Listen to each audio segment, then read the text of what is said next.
नाजरीन, एक बहुत मशहूर और मरूफ डॉक्टर साहब हैं, मुल्तान के वो रहने वाले हैं।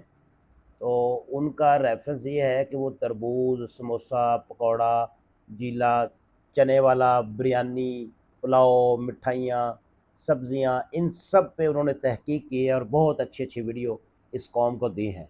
कौम का भी काफ़ी दिल खुश हुआ कि डॉक्टर साहब बहुत नेक आदमी हैं और बड़ा नेकी का काम कर रहे हैं। आजकल डॉक्टर साहब जो हैं वो टिकटॉकर के पीछे पड़े हुए हैं।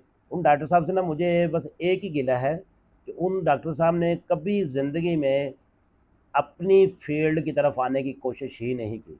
उन्होंने आज तक नहीं बताया कि एक 100 रुपए कीमत वाली जो दवाई है, वो डॉक्टर अपने कमीशन के लिए 1500 रुपए की क्यों लिखते हैं। उन्होंने आज तक नहीं बताया कि एक डॉक्टर जो कि इतना पढ़ा लिखा और बाशऊर बंदा होता है, तो वो गरीब आदमी जिसके पाँव में जूती नहीं है, 500-700 का जो मज़दूर है, दिहाड़ीदार है, उससे वो टेस्ट जो 300 वाला टेस्ट है वो 2000 रुपये में अपनी मनपसंद लेबॉर्ट्री से करवाता है, सिर्फ अपने कमीशन के लिए।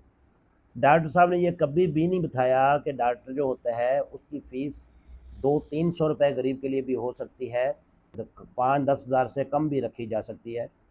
उन डॉक्टर साहब ने आज तक नहीं बताया कि जो नॉर्मल डिलीवरी होती है वो डॉक्टर हज़ार जो हैं उसको सी सेक्शन में क्यों कन्वर्ट करते हैं, उसकी क्या वजह हो सकती है। उन डॉक्टर साहब ने आज तक उस माफिया के ख़िलाफ़ एक वीडियो भी नहीं बनाई कि जो माफिया गवर्नमेंट हॉस्पिटल में मरीज़ को सिर्फ़ इसलिए अपने प्राइवेट हॉस्पिटल में ले जाते हैं कि वहाँ आपका ऑपरेशन होगा, यहाँ पे आपका ऑपरेशन ठीक नहीं हो सकता। उन डॉक्टर साहब ने अपने पेटी भाइयों के बारे में आज तक कोई वीडियो नहीं बनाई। मेरी वीडियो अगर डॉक्टर साहब तक पहुँचती है तो मेरी उनसे रिक्वेस्ट है कि आप ज़रूर इस बारे में सोचें और एक वीडियो बनाएँ, ताकि जो डॉक्टर हज़रात हैं उनके कारनामे जो हैं वो भी हमारे सामने आएँ।